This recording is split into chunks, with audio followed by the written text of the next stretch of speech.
Hello friends, my name is Masu. Today we shall discuss about topic the identify risk process of project management. Friend, today's topic is very interesting, especially if you have interest in project management or you are planning to give exam or PMP in near future. So let's start. First of all, I request to please subscribe to my YouTube channel and click on the bell option as well so that my videos can reach to you, and also you can follow me on the Facebook page as well. Friend, identify risk is basically a process as defined in the PMBOK Guide, Project Management Body of Knowledge, and this is a book issued by PMI, Project Management Institute, which is a non-profit based organization and which basically maintain the standards and industry best practices for project management. Identify risk is a process of knowledge area risk management under the PMBOK Guide, Project Management Body of Knowledge. Friend, risk is basically an uncertain condition in a project for which we are not sure whether it will happen or not happen in a project. If it will happen, it will occur in a project, it may have a negative impact on the project or a positive impact on the project. If it has a negative impact, we will try to mitigate that risk. If it has a positive impact on the project, so we will try to enhance the impact of the project on the project. So basically, identify risk is a process in which we basically identify any risk, any challenges, opportunities and uncertainties that may arise during the project life cycle. So this is called as the process of identification of risk in a project.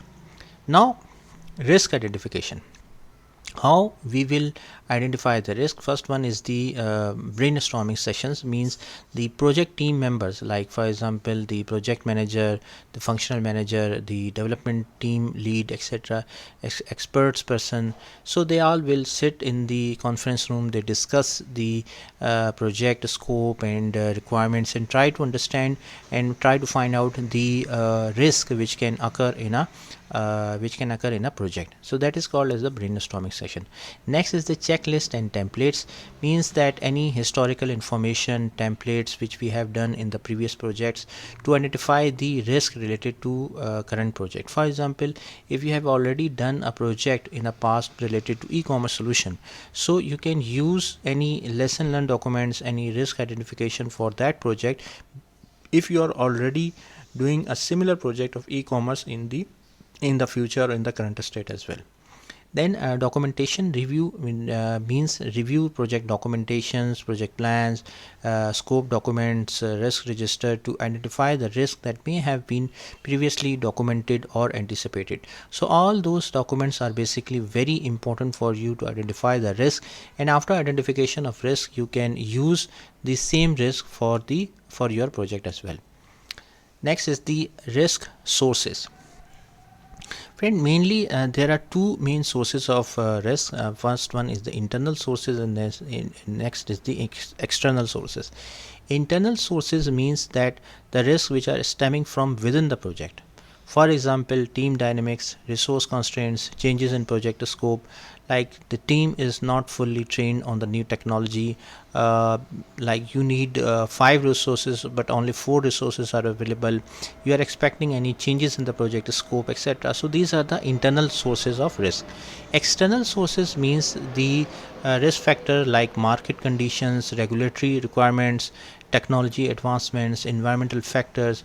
Like for example, there may chances that there may be some changes in the regulatory requirements, some changes in the government, etc. So external factors are there as well. Next is the risk events. Risk events are basically the threats and opportunities. For example, you must have to identify the threats are the negative impact on the project which will negatively impact the source, the scope, cost, time, etc. And the opportunities are those which are positive impact, that means which enhance, for example, which will enhance your productivity, which will enhance the revenue. So those are the positive impacts.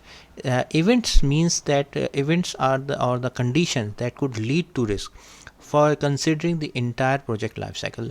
So those are the events. Next is the risk documentation. Risk documentation example is the risk register.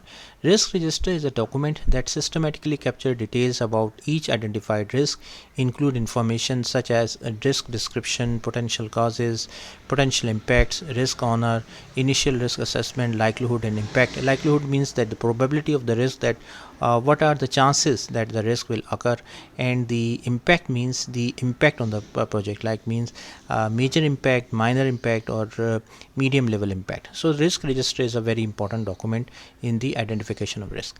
Next is the risk analysis. There are two main techniques which we use. Qualitative analysis.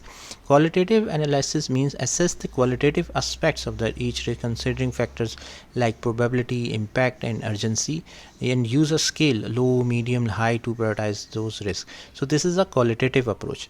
Next is the quantitative analysis. That means perform quantitative analysis to assign numerical values to probability and potential impact. This can involve statistical techniques like simulations, expert judgment, etc. So this is an approach of quantitative analysis in risk analysis. Then risk strategies are there, like once you identify the risk, so you can use the risk response planning. First one is the mitigation, means that you try to mitigate the impact or probability of the risk. Okay, so for example, if your team is not properly trained, so you will try to arrange a training for them so that you can mitigate the risk. Acceptance means that acknowledge and live with the risk, particularly if its impact is low or can be tolerated. Avoidance means change the project plan to eliminate the risk. For example, uh, change the scope, change the project plan so that you can avoid that risk. Transfer means shift the risk to another party. For example, insurance is an example of a transfer example. Then documentation updates. Documentation updates means that a risk register update. For example, regularly update the risk register to reflect changes in the risk landscape, including if there are any new risk, changes in risk assessment, and updates to risk response strategies. So basically, you are appropriately and properly updating the risk register. Then updating project plan as well, and the relevant documents to ensure alignment with the identified risk and planned responses, like for example scope document, project management plan, etc. Communication means that stakeholder communication means communicate the identified risks and the potential impact and planned responses to relevant stakeholders.